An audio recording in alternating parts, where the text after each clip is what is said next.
Virtual Racing School was developed to provide support to the next generation of sim racers. No matter if you're a rookie or veteran or what car or track you'll be racing, our goal is to provide training every step of the way.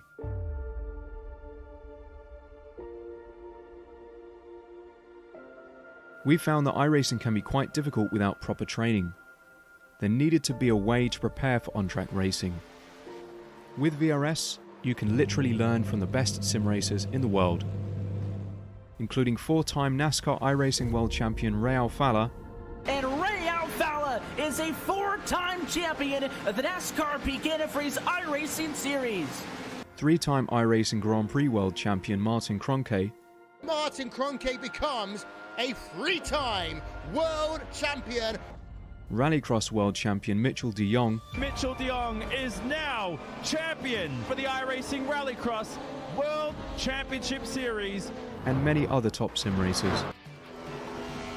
Data packs include everything you need to start learning. Our World Championship coaches create the data packs by setting a hot lap or a series of fast laps for you to compare, analyze, and replicate. Data packs also include a tutorial where the coach points out techniques they use to hit the fast lap. This gives you access to the latest driving techniques and setups before you even hit the track. Sign up for a free account and download the VRS telemetry logger. With this application running seamlessly in the background, your laps automatically start syncing to the VRS website. From there, you can analyze and compare 2 laps of your choice, whether it's your data, the coaches, or your teammates. VRS will automatically target improvement opportunities so you can get up to speed even faster. VRS also makes it easy for you to request and schedule one-on-one or group coaching sessions. These sessions can range from 30 to 90 minutes, and you can select the car, track, and setup combination of your choice. Visit virtualracingschool.com today to sign up and get started.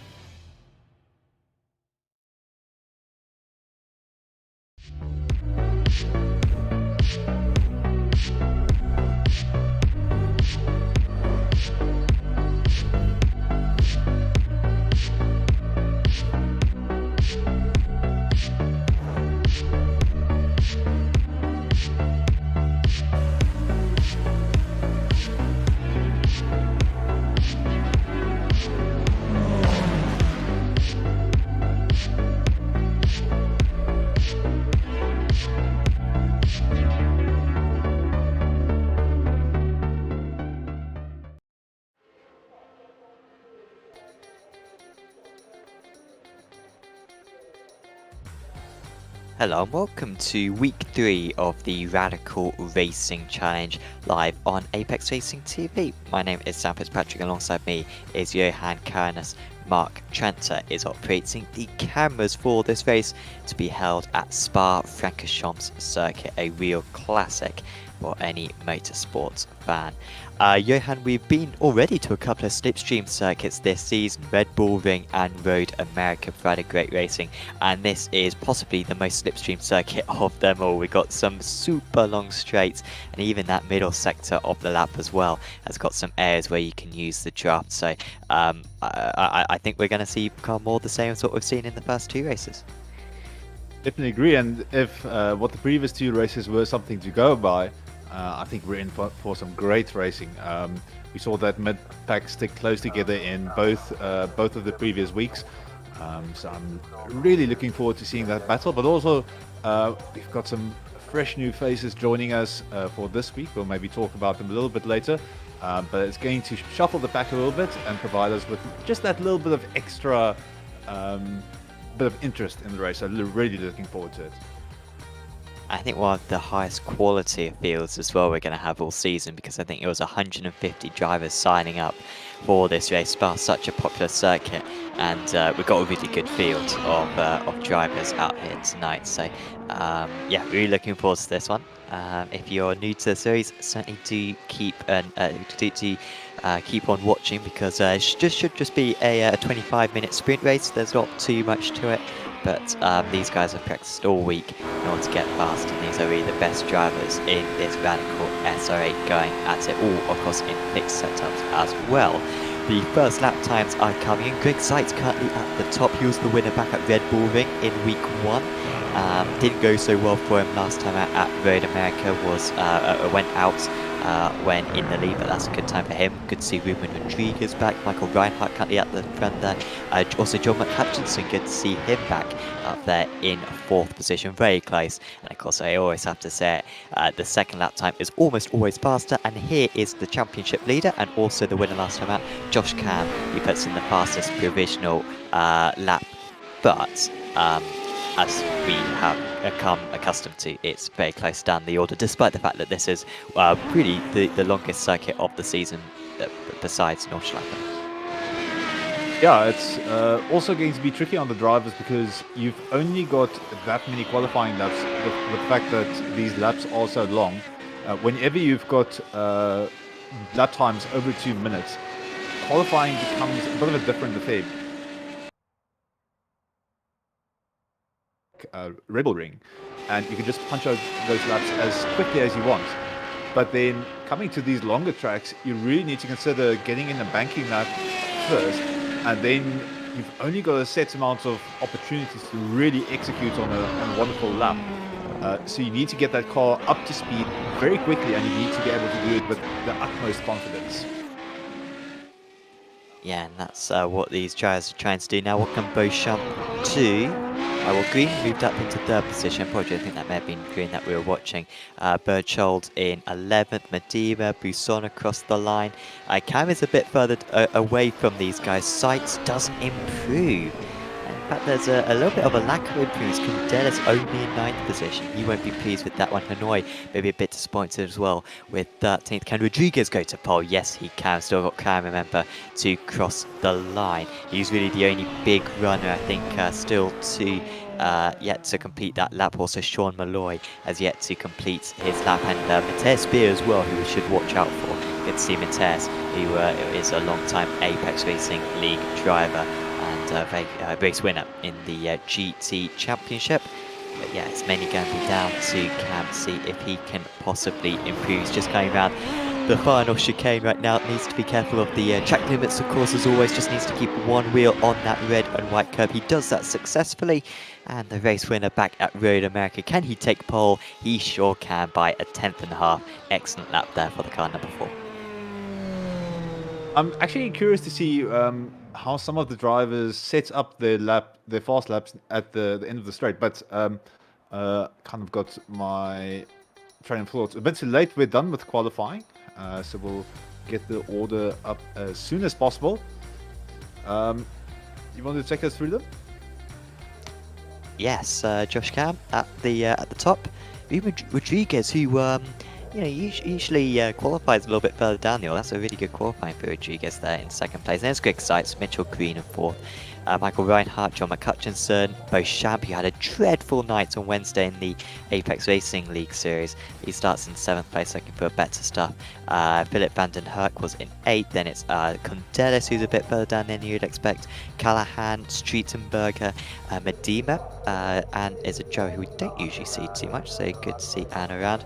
Then it is Sean Malloy, Dennis Kyriakopoulos, Eric Hanoi, Mike Buisson, Raymond Du, Fabio Berchold, Paul Taylor, Matthias Beer, and Andreas Friedrich in 21st position.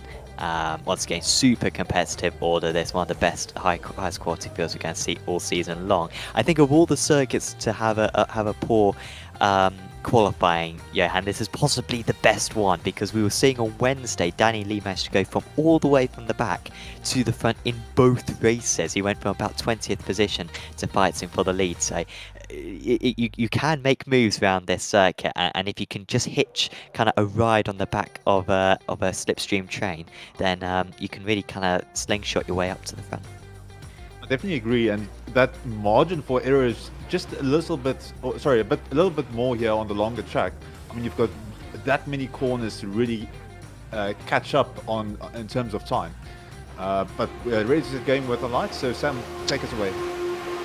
Yeah, here we go then, Cam and Rodriguez on the front row of the grid.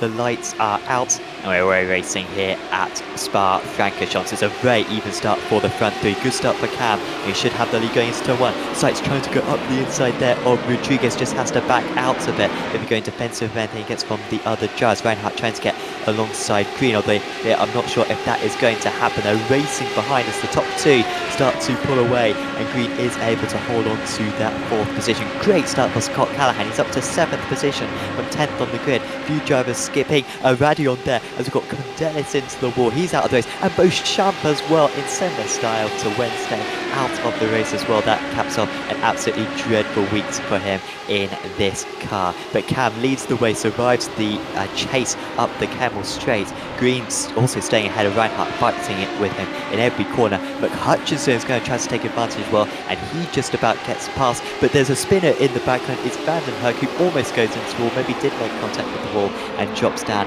from a decent position. And still McHutchinson trying to make this move done on Reinhardt. They're sliding about on the cold tyres at the moment, and crucially losing each other a lot of time. Yeah, and that being off the grass there is not going to do them any better. Hutchinson still not the position, gets on the inside, gets the move done, and he's ahead of Reinhardt. Importantly, they might start to start pulling away from the pack behind them. Streitenberger also getting in on the fight there, putting a bit of pressure on Reinhardt. And yeah, we can see Callahan in all types of chaos with 3 different cars around him. He's managed to stay ahead quite nicely. He's just had to keep his mind clear. It's so easy to kind of fall back in these standings in the beginning lap when your focus starts drifting to the cars behind you, and you can't really focus on those exits on the cold tires. On the front, Cam has done a superb job of keeping ahead of Rodriguez, but we might be seeing some moves. Rodriguez just poking a nose, keeping himself busy, showing Cam, listen, I'm here, you need to start worrying about me, and we are onto the 2nd lap. I think McHutchinson and Reinhardt have come together, and Reinhardt, I think, has gone to the back of McHutchinson. That's a huge shame, because I think both of them would have been able to maybe bridge the gap to the leaders. Both had a chance at the race win, but that is McHutchinson's competitive race gone. I'm surprised he hasn't got a meatball, honestly, and it does seem to be going quite slow, so I want to get a replay of that one. Reinhardt as well, just slowing on the inside of the circuit, letting these cars go. And look at McHutchinson making it 3 wide, just about gets through, but he's going to have no straight line speed up the Camel Straight, so I think he's very much fighting a losing battle, if anything. But yeah, that's quite a problem done at the final chicane. Meanwhile, Rodriguez takes the lead, gets past Cam, feels like he wants to lead for a little bit. And so we have this kind of established lead train of 4 with Streitenberger just a bit further behind. Yeah, some beautiful racing off the start, and it's going to be tricky to kind of go into the lead. Van der Herk losing a few positions. I'm not exactly sure whether that was a mistake on his part or maybe some contact happening, but he's going to run defensively on the inside, slowing down both Taylor and Reinhardt behind him. Sykes in a solid battle with Green. We're going to get a replay here. So Medema at the start, we saw Medema kind of spinning off a little bit, so we'll see what happened here. And that is just nerves on the throttle. It's so easy to kind of slam that right foot down at the start. I've had that happen this very evening with me in the Formula 2 car. So that's very unfortunate. Ooh, and Condelis, yeah, this is the replay from the start. This is quite a spectacular crash, but that is going to hurt his car quite a bit. Yeah, and Beauchamp was the one who made the contact, but I think Beauchamp from the initial contact was alright. I think it may have been something a little bit happening a few meters later, which spelled disaster for him. This was the battle with McHutchinson, but I think it was later on in the lap down at the chicane where we had the collision. Here it was, so you could see, I could kind of see this one brewing, because these two were fighting with one another, catching up to McHutchinson in the draft, and Reinhardt's just going to go straight into the back of McHutchinson here. In fact, there's quite a bit of netcode, honestly, so they may not have made contact otherwise, and unfortunately that has spelled the end of their competitive races. Still going without a pit stop are the two of them, but I'm going to play slightly better. Yeah, so we'll quickly just give Cam a bit of attention here. So he's trying to position himself down the Kimmel Straight. He's positioned well on the inside alongside Rodriguez. And it looks like he's got this overtake in the bag. So the one quick thing I just wanted to mention with that netcode issue, I do feel like with sim races, a lot of people treat it like you would real life. You stick yourself right there in the rear of the car and you're positioned quite nicely. But we need to respect the fact that we're racing across different continents. And you're going to have a bit of unpredictability and a bit of lag in regards to following someone like that. So to some extent, you need to create a different approach to your online racing than you would in real life. Yeah, I think you're absolutely correct. Yeah, you need to leave a gap at all times, especially in these cars as well, which are so fragile. And even at even in real life, particularly in the early stages, you need to be aware that the driver ahead might do something unexpected, and to leave a bit of a gap to be aware of that one. As just tips the wheel onto the grass and corner engine. We'll drop him back slightly, but this is all kind of sparring at the moment, and apps for this circuit. You can hear the laughter track in the background,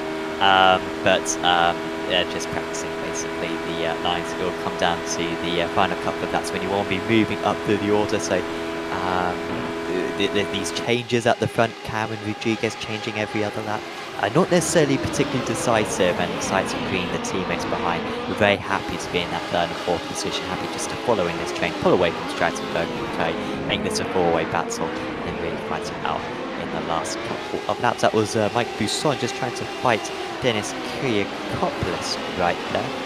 Kyriakopoulos pretty much matching Busson on that last lap. In fact, so not too much of a change there. And also just in the background, I think Hutchinson may have been fighting Friedrich. So, but Hutchinson, despite that damage, still fighting for all as well. Yeah, and if you kind of look at the bunch of cars in the field, we've got those four front leaders. They've kind of opened up a very comfortable gap to themselves. But then you've got these clusters of cars as they're sticking together with the drop. We get another change in lead up at the front, and that was Rodriguez getting in front of Cam, but now they're again neck and neck. But you can see these pockets of cars. So you've got those first four cars, and then you've got that midfield led by Streitenberger, and then a bit lower down, Callaghan, right here on your screens, he's got a whole pack of cars alongside him. So everyone's kind of getting into these draft trains now and kind of settling into their own mini races around the racetrack. Yeah, you're absolutely right. Yeah, these little groups forming, and it's difficult to escape them. Even if you get to the front of one, the draft's so powerful around the circuit. So now drivers probably going to be able to slipstream their way back past you very quickly. Quick shout out to Virtual Racing School, one of our sponsors for this series. Virtual Racing School with over 50 data packs for a variety of cars, including the Radical SR8 as well.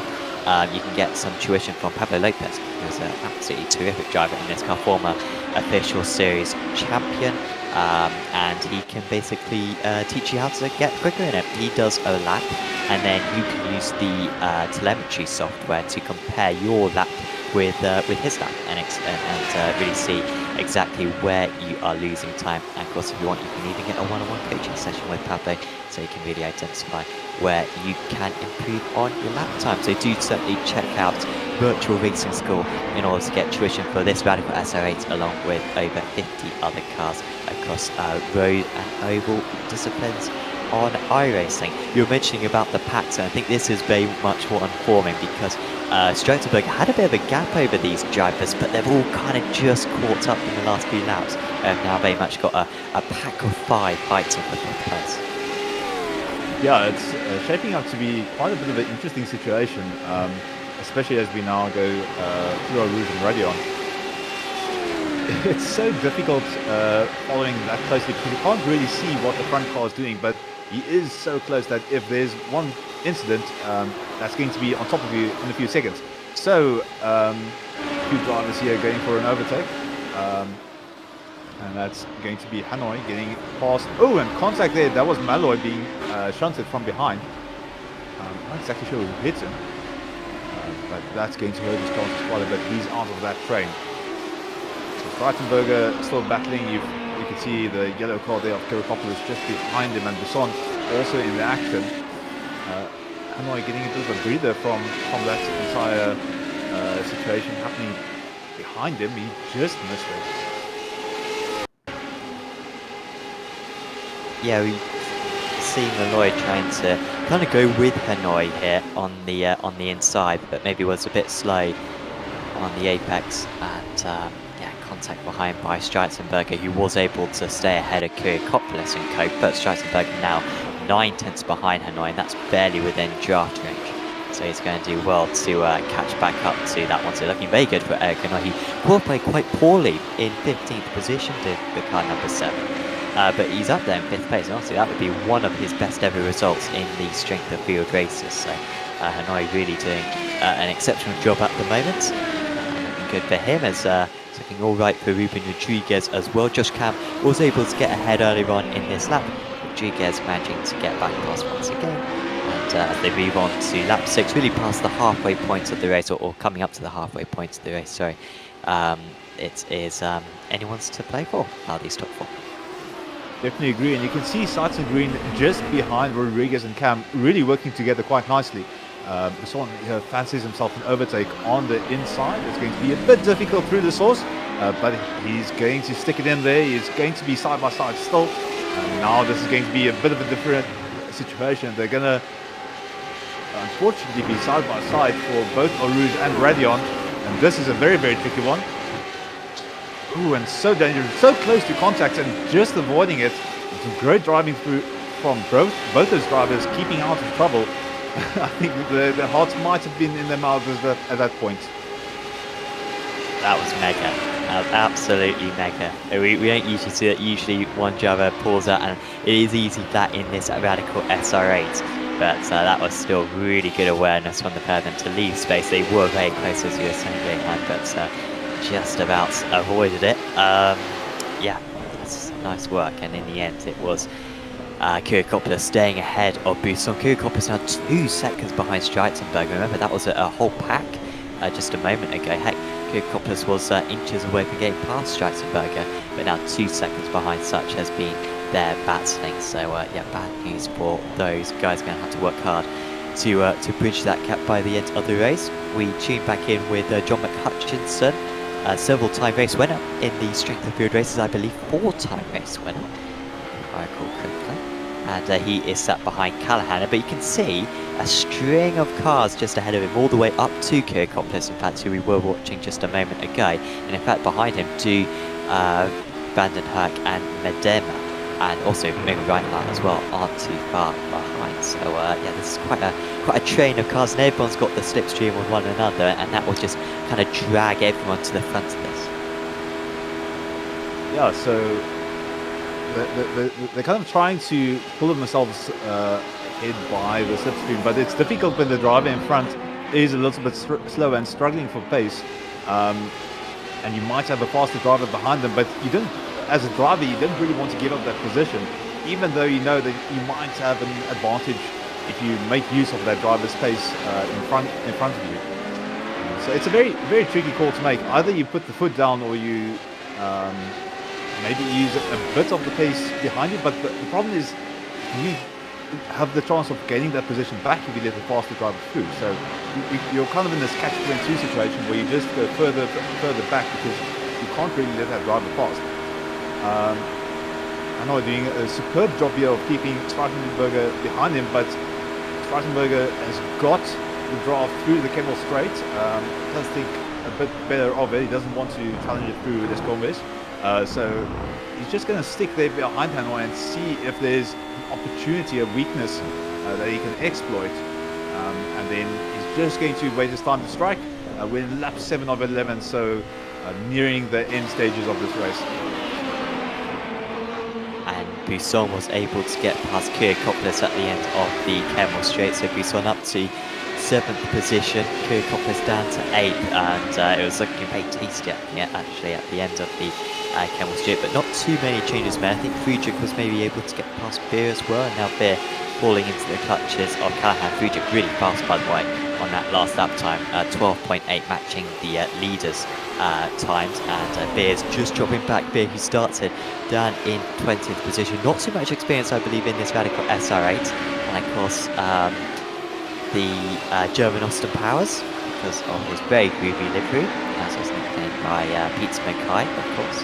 And yeah, Beer, unfortunately that livery isn't too much at the moment because he is dropping into Callahan.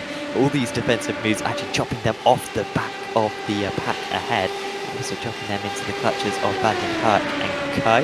But well, here comes Callahan, who has got damage to that car, so that will be compromised his straight line speed. And Beer, almost being run off the circuit there, had to get out of the throttle, and McCutcheon able to swoop through as well. So slightly being bullied out there. Ooh, this is a tasty battle here with Medema and Medema and Joe. I'm not pronouncing that correctly, so someone might have to help me with it, but they're definitely having a whale of a time here. I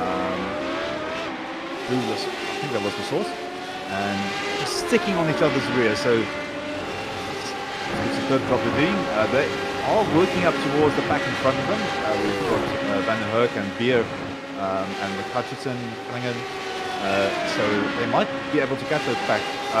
Now Medema making a move on the inside, out in front. Hanoi battling it out with Spartanberger. Kind of on their own little pack behind the leaders in front of them, and they've managed to clear the group led by Brisson behind them. So they might have a fun into the race between the two of them.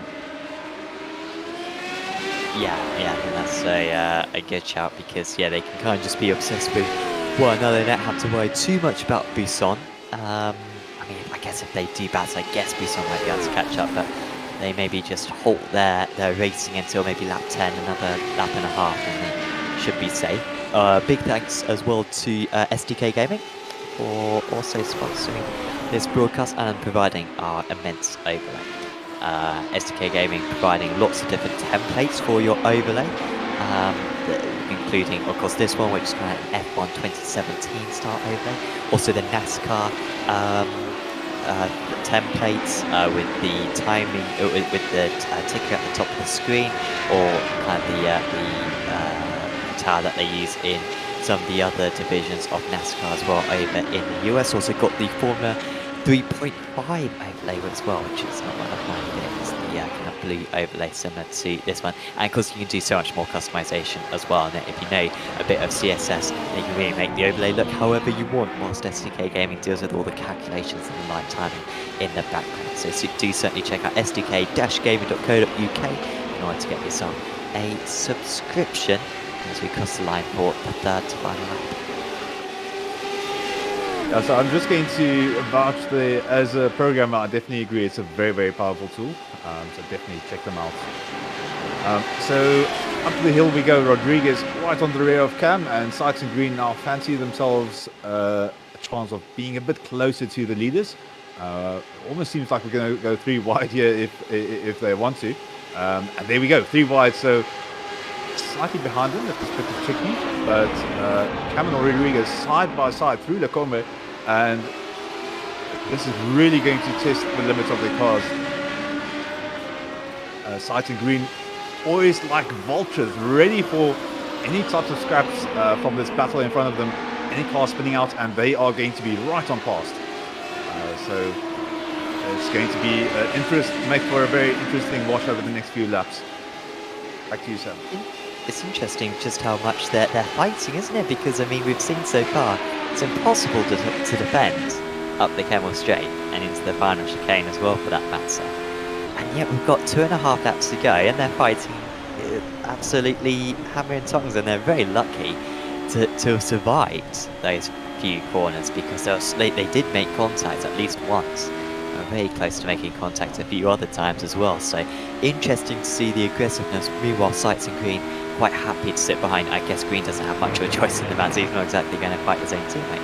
But Sykes, at least, with the option to get involved in that one, deciding just to wait behind, as you were saying before, kind of waiting like vultures, hoping to get an easy 1-2 if they possibly can. And here we go again. How much is How much are they going to fight this time as well? Heading into the chicane, Rodriguez leaves the door open, but this time not quite so desperate to get past Rodriguez. Ran it in a bit deep though, that's going to compromise his exit, and the move is going to be available for Cam. So if he wants to into La Source, but that's really not where you want to make a move, because it leaves you, ahead up Eau Rouge and Radion and the Kemmel Straight, and then you're sitting duck the end of that straight. But 2 laps to go here, and this is where really Sights in particular has to start making some moves. You don't really want to be starting the last lap in 3rd place. You'd rather be starting the final lap in 1st or 2nd.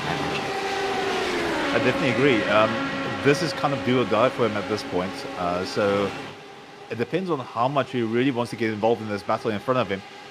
You can see him just sticking in, I think that's Cam's slipstream right there. Oh, and just swapping sides, choosing to support a different side of the fence, but Rodriguez falling behind a little bit. And here Schwarzenberger just sat behind Hanoi, so they're also having a ball of a time here at the end. Slight little bit of a slip there from Hanoi, but it looked like he was able to control the speed there. Nice little bit of car control there. Micro adjustments on the fly, so just showcases the level that these drivers are operating at. Friedrich up into 7th position, by the way. Apologies that we haven't been able to show any of Andreas's moves, but he's up 14 places and has a really good pace as Andreas. And yeah, just recently making that move up into 7th place. Just had to get past each of these guys one by one. He was behind McCutcheon, I think about maybe 4 laps ago, I think, 4 or 5 laps ago. Maybe he was always ahead, I'm just not quite sure. But basically, he's been able to basically gain 1 or 2 positions every lap for a few laps, and yeah, we're looking good for that 7th position. I think the fastest one of these guys up here, that slide is going to be hurting him. The tyres around this part of the circuit in particular really do feel quite nervous at this point in the race, at least in my experiences in official racing around this track, as I think we may have to cut to the lead because it's awfully close between Cam and Cohen. Here comes Sights as well. Was that contact? It was very close, and Sights is now offline, so Sights going to drop back. Green as well, just having to wait behind, and that's just given the top 2 a bit of a break here, and that could be very important. But it's Cam leading the way, heading on to the final lap of the race. Yeah, so I think Sides saw his opportunity, went for it, so they kind of made a slight bit of contact. He backed out of it, and as you said, compromised his line. So he's now sat quite a way down the road, and he would have wanted to be a lot closer down the Kemmel Straight. Yeah, he's not going to be able to make it 3 wide this time, is he? But who's going to be in the lead going into Lake Coon? Because Rodriguez pulling out from underneath the drought. He's pulling ahead now, about half a tenth clear, but now it's Cam with the side draft, just pulling a little bit alongside himself and has the better line as well.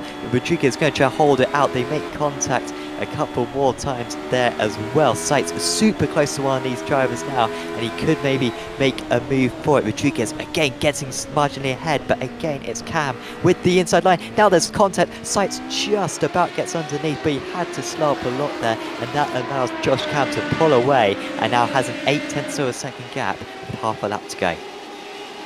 Yeah, Sides got really lucky there. Was so close to being collected by Rodriguez's car there. Rodriguez just a bit too eager on the turn-in, and just had a little bit of contact, a bit of damage there. I think that was Green hitting him. So not the way they would end this race, but kind of how we thought that the hard racing might have ended. Well, we'll see if there's any more racing to go, because the gap is 0.6 of a second. Is there a chance for Sights to make a last corner move? We always see it come down to the final corner in this series, around this circuit, but I don't think this is going to be one of those occasions, because Cam, just with a big enough gap, and maybe with the old draft model, maybe Sights would have been close enough, but there's no catching the British driver this time round, and Josh Cam rounds the final corner. Podium at Red Bull Ring, and it's now back-to-back victories at Road America and Spa. He wins here in Belgium, ahead of Sights, ahead of Green and Rodriguez. Great battling between the 4 of them. Hanoi able to beat Streitzenberger right at the end.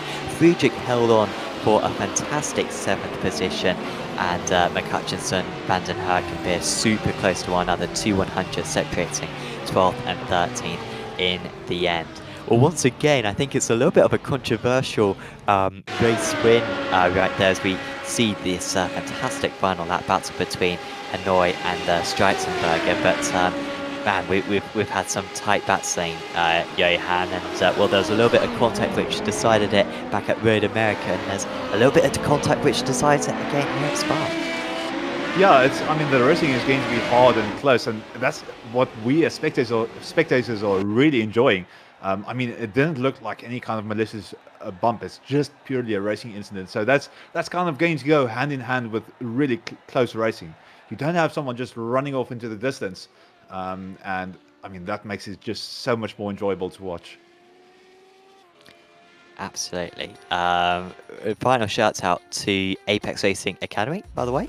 Apex Racing Academy with 29 data packs. Those data packs including setups, track guides, weekly group coaching sessions, and it's also integrated with virtual racing school. One of the best parts of Apex Racing Academy is the awesome setup sync technology, where every official series week you load up into the sim and magically the setups are there. You don't have to go download them annoyingly. You can just load up the iRacing sim. The setup sync technology it takes care of all the setups, and yeah, it just takes a lot of the hassle out of it, which trust me makes the software a hell of a lot easier to use. So do check out apexracing.at.com for more details on that. Josh Cam then, the race winner, from pole position as well. Greg Seitz in 2nd place. Mitchell Green was in 3rd, then it was Ruben Rodriguez. Eric Hanoi with one of his best ever results here in a strength of field official series radical race in 5th. Then it was Christian Streitenberger. Andreas Friedrich with an amazing drive from 21st on the grid. He started last, and Christian managed to get to 6th place in the end. Then it's Andreas Friedrich, Mike Busson, Dennis Kyrikopoulos, Scott Callahan, John McCutcheon, Philip Vanden Hurk, Matthias Beer, Anne Medema, Raymond Du, Michael Reinhardt, Paul Taylor, Sean Malloy, and Malloy was one of the first with significant damage, and then the retirees were Fabio Burchold, Daniel Beauchamp, and Arturus Candelis. What could have been for Beauchamp and Candelis, particularly Beauchamp, who's been so quick this season, but always seems to be unlucky. Does Daniel? Admits a couple of mistakes as well, but I think mainly unluck proving to overwhelm his fate tonight. And also, we'll just give another quick shout out as well to Apex Racing League, because Apex Racing League offer many different leagues currently going on. You've got the new Master Cup series on a Monday night, you've got GT3s on a Tuesday night, you've got Radicals on a Wednesday night. Gonna soon have a new NASCAR series on a Thursday night. On Friday night we've got Porsche Cup. Saturday got Formula Renault 2.0, and on Sundays gonna have the GTE Championship as well. So do check out apexracingleague.com if you want to check out some of those iRacing leagues, and also there's a link to the Apex Racing League Discord in the description below. Click on that and then you can see whenever a new series has entries open. So we are going to have a chat with a few of our drivers now. Very fortunately for us, we've got the top 2 drivers available to chat with. So I'm going to bring up Josh Cam straight away to have a talk with. Josh, congratulations. Real intense racing there against Ruben. Yeah, congratulations on the race win. Thanks, Sam. That was very tough, as it always is in Friday Night Radicals. But yeah, very tough. Greg's super fast. So is Ruben as well.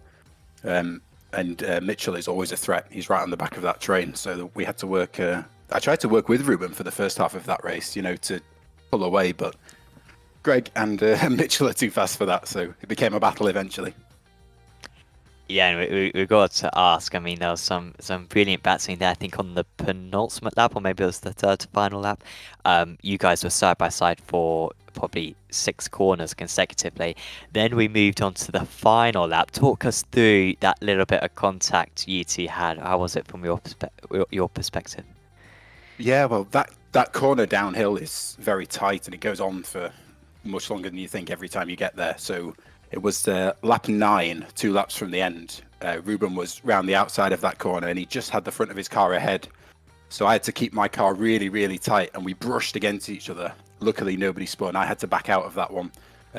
So Ruben got the lead at that point. And then on the final lap, it was the same as you said. We were side by side all through Lake and down the hill. This time I was just slightly further ahead.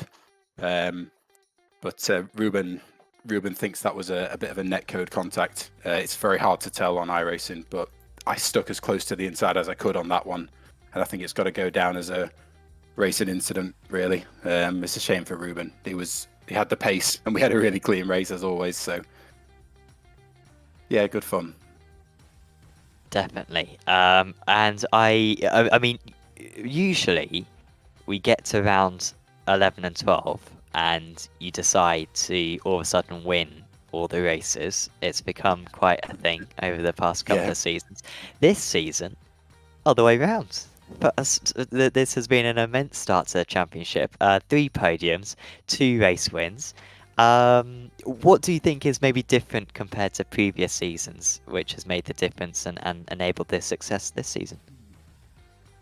I'm not sure, really. That race was very tactical, and I say that it makes it sound like I knew what I was doing, but you never know which is the best place to be in with all the slipstreams. So my goal there really was to be first or second for as much of the race, and then try to pull a move at the right time. And it worked out today. I'm not sure. I think I've got lots of experience in the car now. You have to try and keep a cool race head, and a bit of luck plays into your hands as well sometimes. But hopefully I can carry it on through the season. Next up, we've got Sebring. Now, I'm not a big fan of that circuit anyway, and I'm particularly not a big fan of it in kind of prototypes and single-seaters. However, the Radical community absolutely adore the place. I mean, it's one of the most popular car track combos I see often.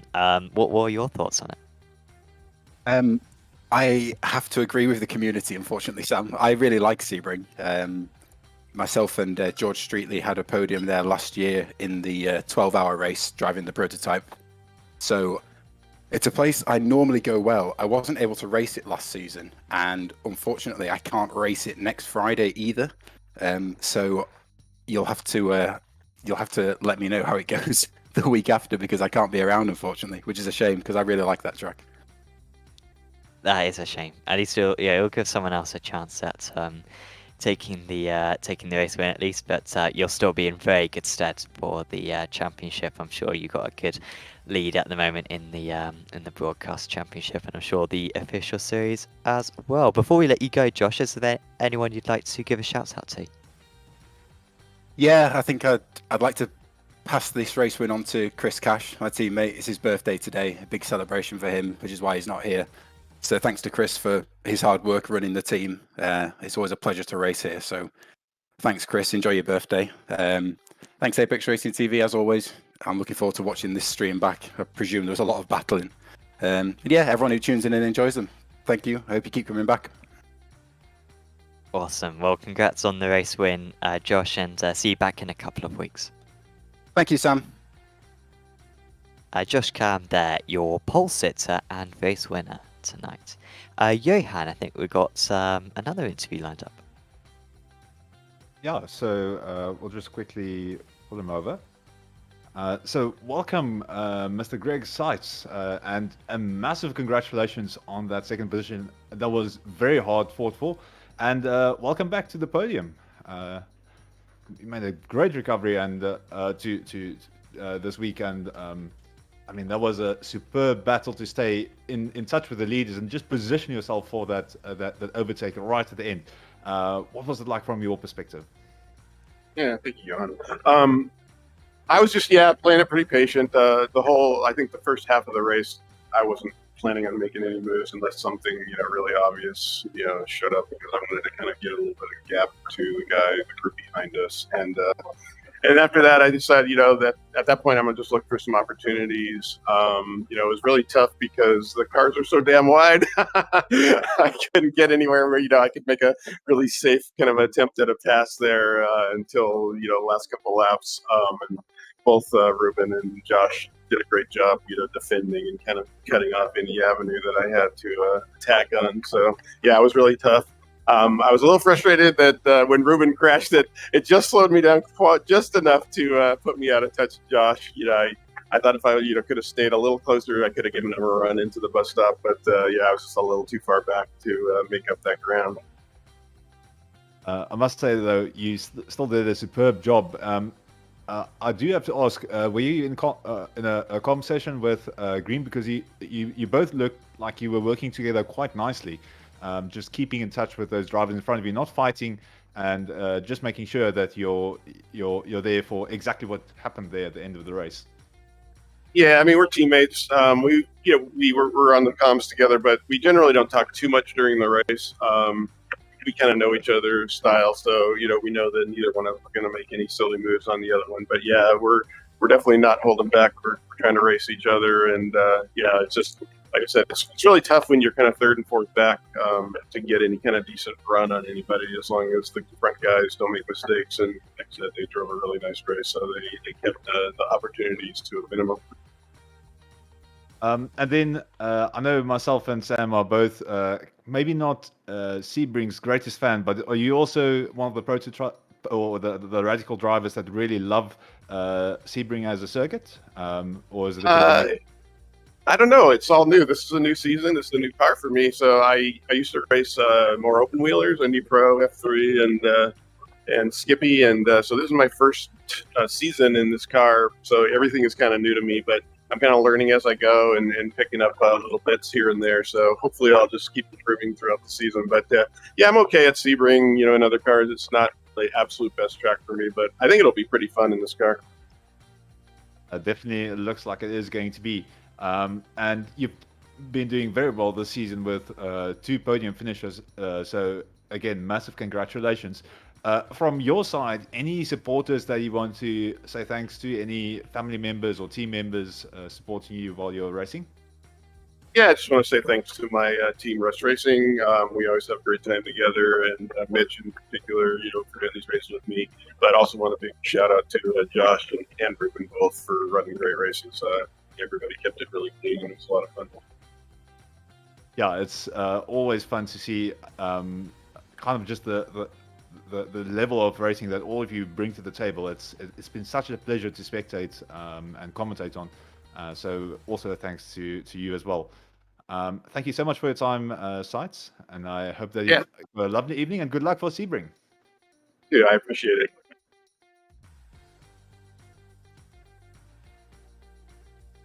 Okay, Sam. Sights. Sorry? Yeah, Greg, they're finishing in second position tonight with that last lap overtake. I'm pleased, Johan, that I'm not the only one who isn't a fan of Sebring. I'm just not a fan of bumpy circuits. I like them nice and smooth, honestly, and also I'm just not very good at Sebring. I think that's the main reason. But as we were saying before, the community really does like that circuit. I've heard it's actually a very good car track combination, and hopefully the drivers enjoy. I think we're going to see another really good turnout next week, as we did this week. Yeah, I actually stopped racing in the Assetto Corsa for that exact reason. Tracks becoming way too bumpy, especially with some of the lower quality modifications. So of course, iRacing being on just a whole new level, bumpy tracks just aren't fun. I keep thinking back to some of the drivers saying they had to go to or some of the real life drivers saying they had to go to the dentist after some major lockups, etc. But in some of these tracks, it might feel like the earth is shaking underneath the rig as those bumps start unsettling the car a little bit. I don't think Sebring's that bad, but if you've got the force feedback dialed in incorrectly, that could be the case. Yeah, definitely. Yeah, you'll certainly be feeling that after a while. We had an endurance race actually at Sebring a few seasons ago. I think it's just going to be a normal length race. Yeah, just 13 laps around Sebring for week 4 of the championship. Of course, that will be once again broadcasted on Apex Racing TV at the same time next week at 21. GMT, of course.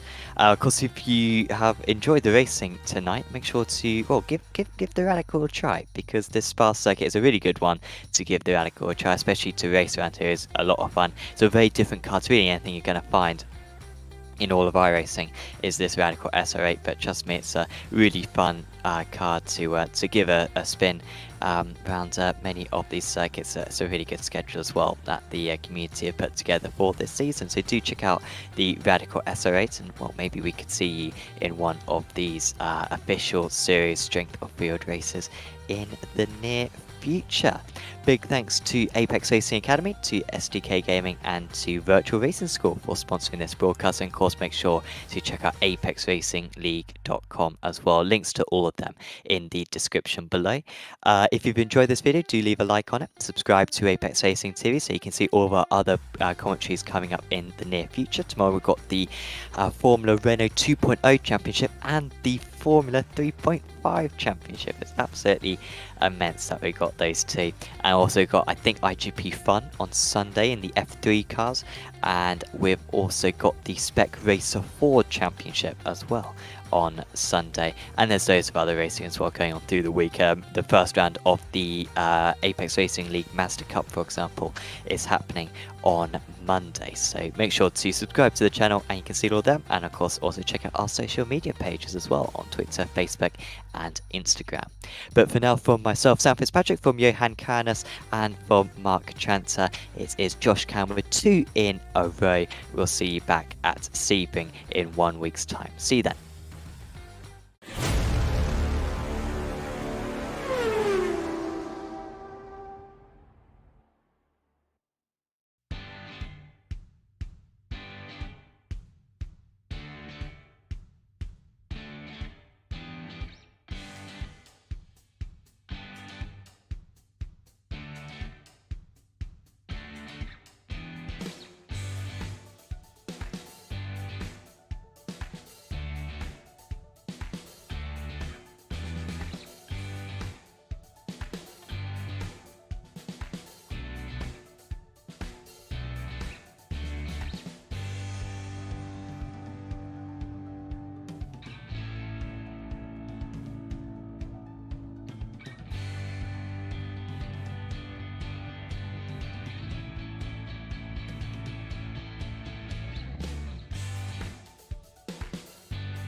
Virtual Racing School was developed to provide support to the next generation of sim racers.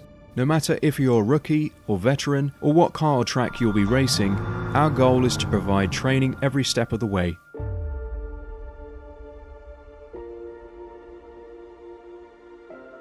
We found that iRacing can be quite difficult without proper training. There needed to be a way to prepare for on-track racing. With VRS, you can literally learn from the best sim racers in the world, including 4-time NASCAR iRacing World Champion Ray Alfala, And Ray Alfala is a 4-time four-time champion of the NASCAR Peak Antifreeze iRacing Series. 3-time iRacing Grand Prix World Champion Martin Francorchamps, Martin Francorchamps becomes a 3-time world champion. Rallycross World Champion Mitchell de Jong, Mitchell de Jong is now champion for the iRacing Rallycross World Championship Series. and many other top sim racers. Data packs include everything you need to start learning. Our World Championship coaches create the data packs by setting a hot lap or a series of fast laps for you to compare, analyze, and replicate. Data packs also include a tutorial where the coach points out techniques they use to hit the fast lap. This gives you access to the latest driving techniques and setups before you even hit the track. Sign up for a free account and download the VRS telemetry logger. With this application running seamlessly in the background, your laps automatically start syncing to the VRS website. From there, you can analyze and compare 2 laps of your choice, whether it's your data, the coaches, or your teammates. VRS will automatically target improvement opportunities so you can get up to speed even faster. VRS also makes it easy for you to request and schedule one-on-one or group coaching sessions. These sessions can range from 30 to 90 minutes, and you can select the car, track, and setup combination of your choice. Visit virtualracingschool.com today to sign up and get started.